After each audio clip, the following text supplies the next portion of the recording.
Hi folks, in this video I'm going to show you how I constructed a rubber mulch bed under the play equipment. This is so that my kids, if they are swinging and if they fall down, they don't get hurt. So basically, or minimize any injuries that could occur while they're playing. I've linked my previous video where I showed you how I constructed the playground equipment.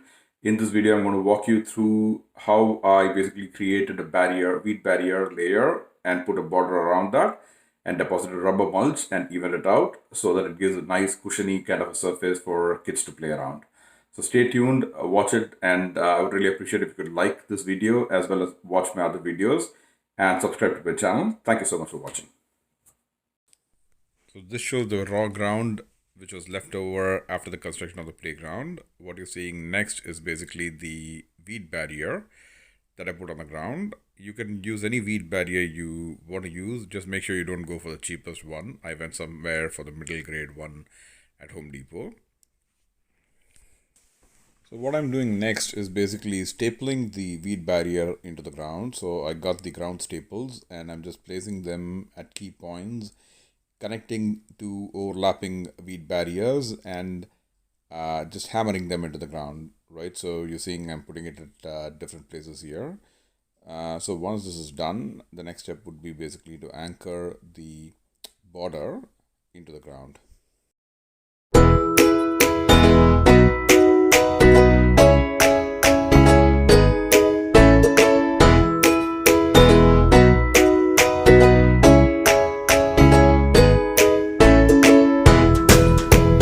So as you're seeing here, I'm basically anchoring the border into the ground.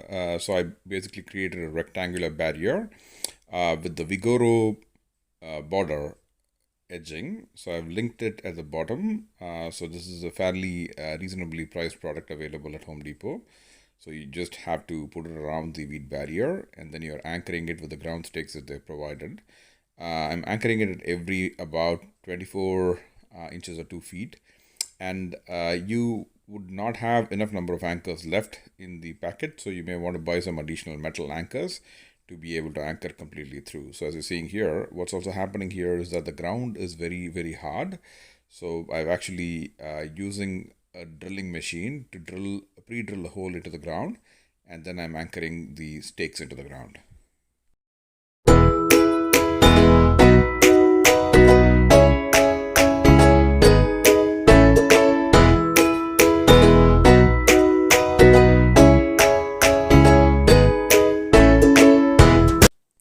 Now the part where these two have to come together from both the ends and join together, you've almost got to create a bridge there. So what you need to do initially is to cut the border to length.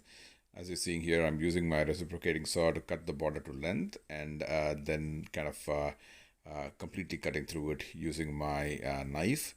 And once this is done, I'll join both the borders together with the connection bit that they're given and then anchor it into the ground. So that's how you're bringing the border together between the two end pieces.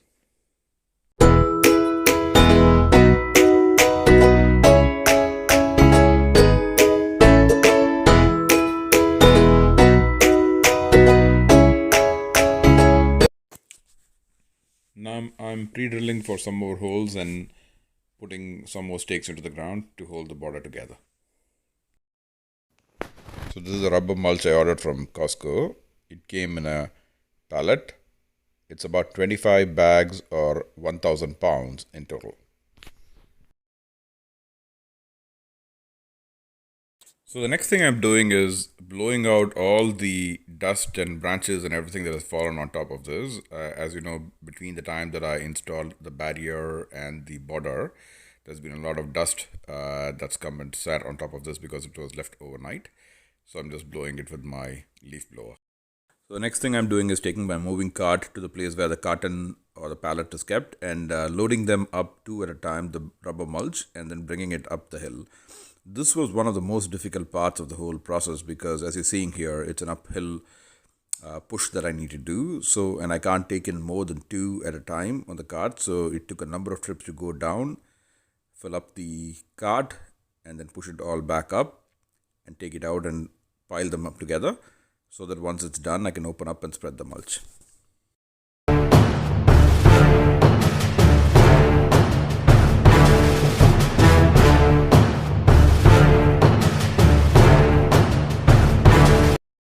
So between the time that I last used a leaf blower and now, there is still some more branches and sand and everything that's fallen on top of the top of the weed barrier. So what I'm doing is I'm doing a blow again before I open up the mulch bags and start piling up the mulch and spreading them.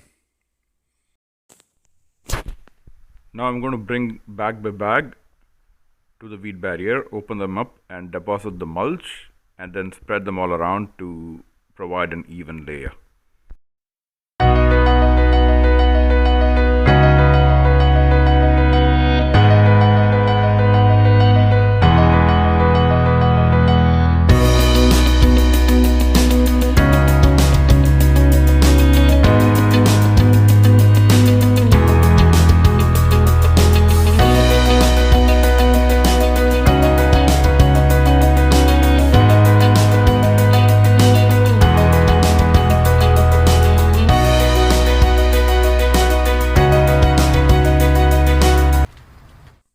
I'm going to be spreading it all out with a garden rake just to ensure that I have an even spread all around the weed barrier.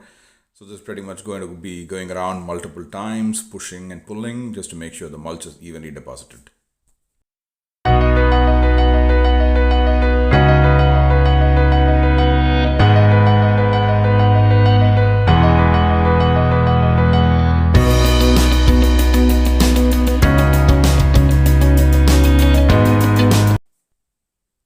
So after a long day's hard work, this is the final result.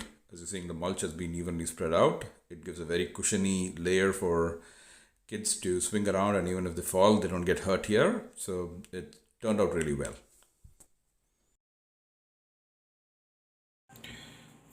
Folks, thanks so much for watching. So just to recap, I walked you through how I constructed a weed barrier and then put a border around it and then deposited rubber mulch and spread it around under the play equipment. I would also strongly encourage you to watch part 1 of this video, which shows you how I constructed the play equipment. If you like this video, I would appreciate if you could click on the like button and subscribe to my channel. Thanks so much for watching. Stay tuned.